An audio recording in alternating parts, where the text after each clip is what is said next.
Labą dieną, draugai.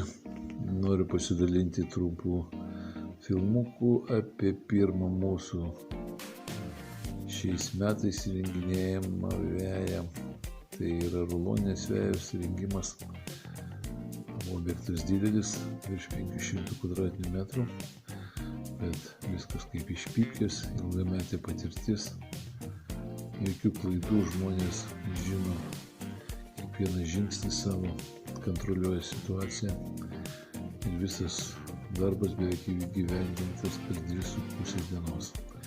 Mes sodiname ir medelius ir kaip stebite šiuo metu užsakovas suvežė medžius, krūmus, augalus, mes juos visus susodinsim į jo norimas vietas. Taip kad kreipkitės, jeigu ką.